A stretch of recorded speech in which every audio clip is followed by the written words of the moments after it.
Saludos, ¿qué tal? Muy buenos días, buenas tardes, buenas noches. Estamos en cierre de semana, cierre de mercados financieros nacionales e internacionales y el comportamiento económico que siempre hay que tener a la mano para una sana y buena informada toma de decisiones. Como siempre, don Vidal Villalobos está armando del timón en la parte financiera y le damos la muy cordial bienvenida. Vidal, ¿cómo estás? Gracias a Dios, muy bien. Jonathan, espero que también tú la estés pasando bien y te estés preparando para un buen fin y merecido descanso de fin de semana. Para todas las personas que nos hacen siempre el favor de conectarse, un fuerte abrazo también a la distancia. Vidal, la semana no puede ser diferente. Para pagar la montaña rusa había que usarla. Así es, estábamos tranquilos, me llama mucho la atención, ve cómo cambia esto, porque la entrega anterior, la inmediata anterior, estábamos diciendo que estábamos en una Sí. muy tranquila paz, que cualquier cosa podría romperla y efectivamente ayer las bolsas sufrieron caídas importantes, por ejemplo el Dow Jones una caída de 0,85%, que es importante, S&P 0,18 y el Nasdaq, el que menos sufrió, 0,06. Y es que habíamos hablado ya de las reiteradas idas y venidas del famoso acuerdo en el estrecho de Hormuz. Y otra Sí. vez volvemos a tener en la palestra noticiosa el estrecho de Hormuz. Tras varios días de calma y señales de que podíamos tener un acuerdo entre Estados Unidos e Irán, el mercado se volvió otra vez a poner nervioso. Vidal, Fíjate, Jonathan, que se filtra ajá. información de nuevos detalles de negociación que reaviva las dudas sobre cómo realmente va a abrir el estrecho de Hormuz. Aparentemente, Teherán va a buscar impedir el paso de los buques de Estados Unidos e Israel por el estrecho y además exigir un pago de compensación de peaje a países que se consideren hostiles, y todos los barcos tienen que recibir una autorización de tránsito. Entonces, lo que yo concluyo es, ok, si usted no es ni Estados Unidos ni Israel, ni es considerado por Irán como un país hostil, pues no va a tener ningún problema en pasar, ni tampoco le van a pagar, a cobrar un peaje. Eso es lo que uno de primera instancia entiende, pero un acuerdo de estos difícilmente va a tener efectivamente una aprobación generalizada, de tal manera que la reacción fue inmediata, el petróleo empezó a subir con fuerza.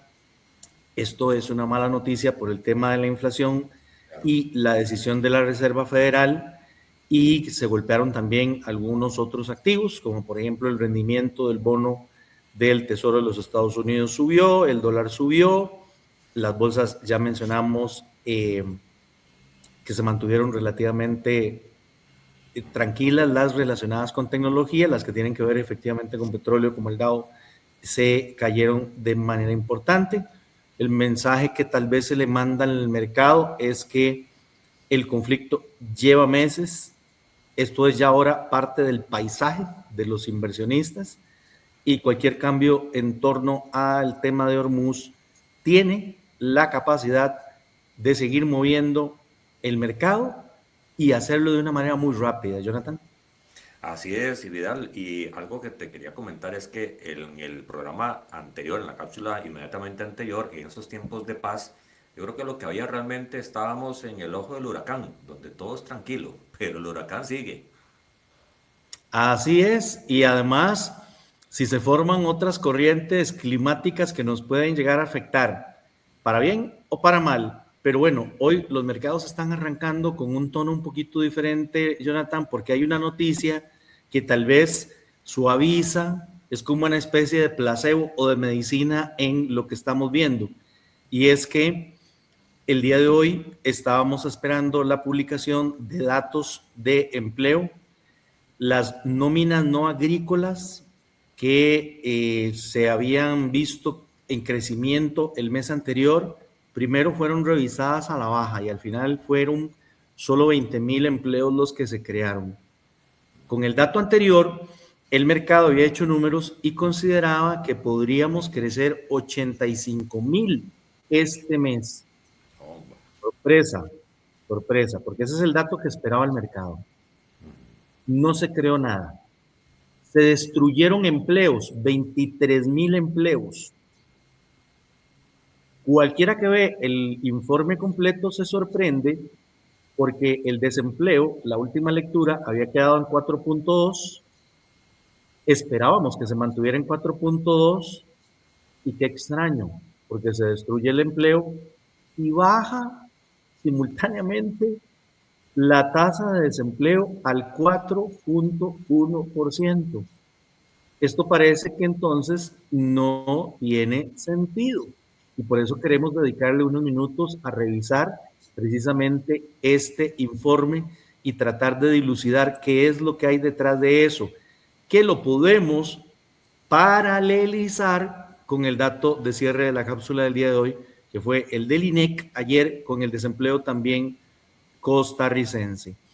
Cosas que llaman la atención, bueno, no solamente se destruyeron los empleos, sino que los datos anteriores fueron ajustados a la baja. Entonces, la información, cuando la vamos acumulando, vemos un enfriamiento en el ritmo de contratación y un enfriamiento también importante. Por el lado del desempleo, que parece un contrasentido, es una explicación sencilla que también la hemos dado para los datos de Costa Rica.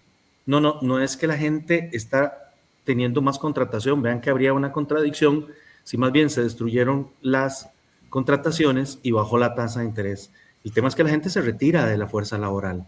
así es. Ese es ahí el problema de este dato al cual hay que tenerle cuidado. Ahora, el dato de desempleo, que aparentemente es positivo, con la caída en las nóminas y la caída en la participación, esto es una señal clara de enfriamiento laboral. ¿Y esto qué significa para efectos nuestros de la cápsula financiera y de lo que esperaríamos en los próximos días de parte de la Reserva Federal? Bueno, que había presión y algunos de los miembros de la Fed habían votado en su última reunión por un aumento de tasas de interés. Esto los vuelve otra vez más bien a primera base, menos convicción de hacer eventualmente el aumento de la tasa de interés y menos, como decimos técnicamente, necesidad de un endurecimiento monetario. Lo que en el mejor de los casos nos pone en una escena en donde no va a existir cambio en la tasa de interés por parte de la Reserva Federal en la próxima reunión que tengamos. Eso es importante, Vidal, porque ese tema de la fuerza laboral no es algo típico y exclusivo solo de Costa Rica, como ya lo hemos visto por mucho tiempo que ha pasado, sino también Estados Unidos sufre ese tema y al final de cuentas es diferente el porcentaje entre muchas manzanas y entre pocas manzanas. Sí, correcto. Es un dato y un fenómeno que está afectando a muchas economías en donde, irónicamente, la tasa de desempleo cae, pero la gente no encuentra trabajo. Y es porque aquí en Costa Rica le hemos llamado a ese grupo de personas los desalentados, las personas que no logran encontrar trabajo y se retiran de la fuerza laboral. Entonces, ahí nos quedamos con lo que se publicó el día de ayer por parte del Instituto Nacional de Estadística y Censos, que de acuerdo con la institución, la tasa de desempleo, la participación y la ocupación no presentaron cambios estadísticamente significativos. Eso no quiere decir que no haya cambios, sino que tienen que consolidarse con el tiempo, al igual que el dato que acabamos de ver de los Estados Unidos. Ya lo hemos dicho en otras oportunidades, una golondrina no hace verano, pero necesitamos que los datos se vayan consolidando. Los principales indicadores del INEC son los siguientes. El desempleo pasó de 7,4 a 7%. Esto es entre el segundo trimestre del 2025 y el segundo trimestre del 2026.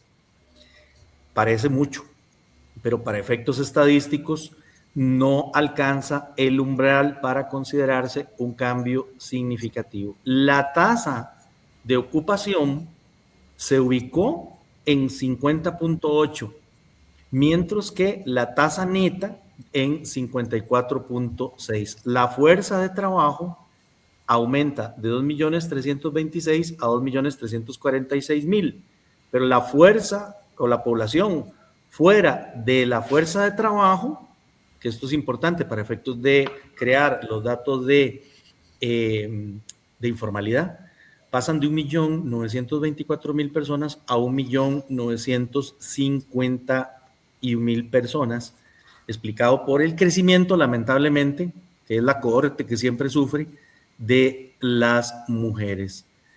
Del total de personas fuera de la fuerza laboral, 1.89 no estuvieron disponibles para trabajar.